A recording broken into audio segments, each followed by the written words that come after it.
अस्सलाम वालेकुम स्टूडेंट। सो जैसा कि मैंने प्रीवियस वीडियो के अंदर killing 3 question from one stone करवा दिए हैं, वो अल्हम्दुलिल्लाह तीनों क्वेश्चन जो है हमारे कंप्लीट हो गए। अब मैं उसके बाद जो है वो एक सवाल लेके आया हूँ दूसरा आरसी बुलर की बुक से, प्रॉब्लम 5-50 से। अच्छा, तो ये जो क्वेश्चन है ये मैं फ़िल्टर करके निकालता हूँ, क्योंकि जो है वो बुक के अंदर आपको पता है कि 1000-1500 क्वेश्चन है, वो आप नहीं कर सकते। ठीक है, तो उसके अंदर जो है ना बहुत सारे रिपीटेड क्वेश्चंस होते हैं, जो एक ही कॉन्सेप्ट बार बार लग रहा होता है। तो मैंने पूरी बुक के अंदर से फ़िल्टर करके ऐसे ऐसे क्वेश्चन निकाले जिसमें कोई ना कोई न्यू कॉन्सेप्ट लग रहा हो, ताकि आप लोगों की अंडरस्टैंडिंग बेहतर हो जाए। वो सर आपको कोई भी सवाल दे दे फाइनल के अंदर, आपसे वो सॉल्व हो जाए, क्योंकि आप बुक जब सॉल्व करने बैठेंगे तो एक ही क्वेश्चन जब बार बार आ रहा होगा आपको लगेगा मेरी तैयारी हो गई है, लेकिन कभी कुछ उल्टे सवाल ऐसे आ जाते हैं, तो मैं इसलिए वो क्वेश्चन निकाल के आता हूँ। और अगर आप ये मेरे जो प्लेलिस्ट के क्वेश्चन हैं सिर्फ ये भी कर लेते हैं तो this is enough for you कि आप जो है फाइनल एग्जाम में फुल मार्क्स ले सकें। ठीक है, तो 5-56 की तरफ हम आते हैं। तो इसके अंदर देखें हमें क्या बोला है। The horizontal beam is supported. The horizontal beam is supported by springs at its ends if the stiffness of the spring at A. जो हॉरिजॉन्टल बीम है ये ना, हमारे पास हॉरिजॉन्टल बीम दोनों तरफ से स्प्रिंग की वजह से सपोर्ट हुआ है। ठीक है, अब क्या होगा कि ए की स्टिफनेस हमें 5 दी हुई है, 5 kilo newton per metre. Determine the required stiffness of the spring at B. B के ऊपर स्टिफनेस निकालनी है, so that it the beam is loaded with the 800 Newton.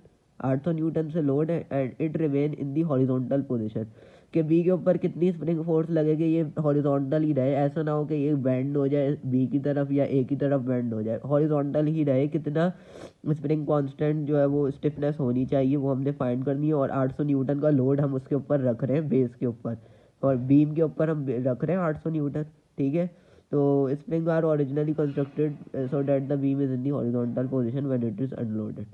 वो ओरिजिनली कंस्ट्रक्टेड हुए हैं तो जो है वो बीम अनलोडेड है। ठीक है, तो आइए शुरू करते हैं। इस सबसे पहले जो है वो स्टैटिक्स की जो पहली जो एंड एंट्री लेवल है, जैसे बोलते हैं ना कि कॉन्सर्ट में जाना है तो टिकट दिखाओ पहले, तो स्टैटिक्स पास करनी है तो एफवीडी दिखाओ बेटा पहले, फिर जाओगे आगे। तो एफवीडी तुमने बना ली, ठीक है, 800 न्यूटन शो कर दिया। इसकी एफवीडी तो ईजीएस्ट शिट है।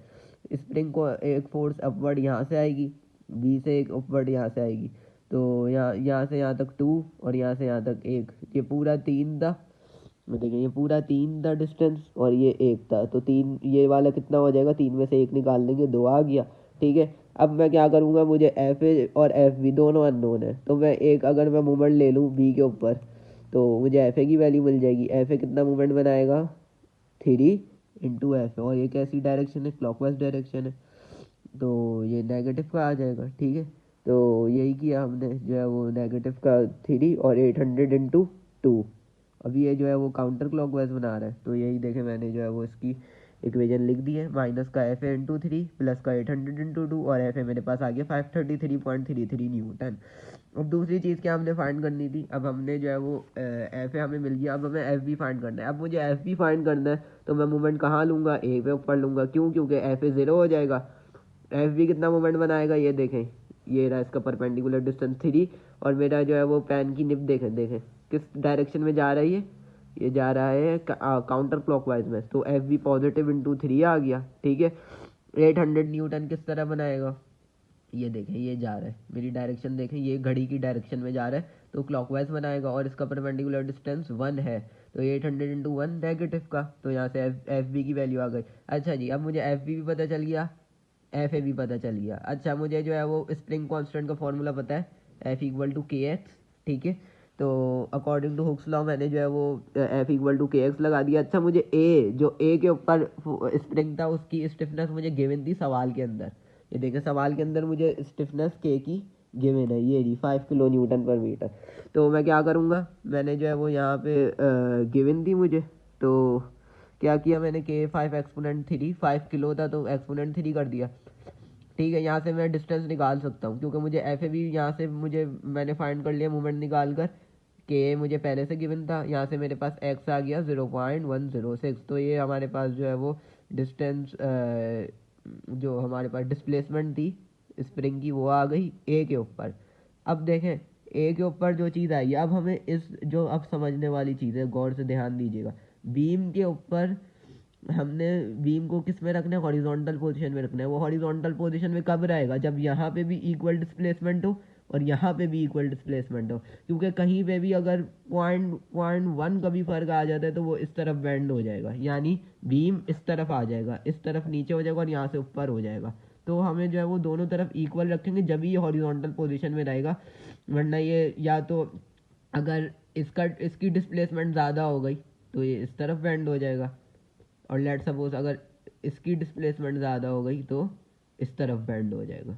ठीक है, तो हमें बैंड नहीं करना, हमने जो है वो हॉरिजॉन्टल ही रखना है, तो दोनों तरफ हम इक्वल रखेंगे।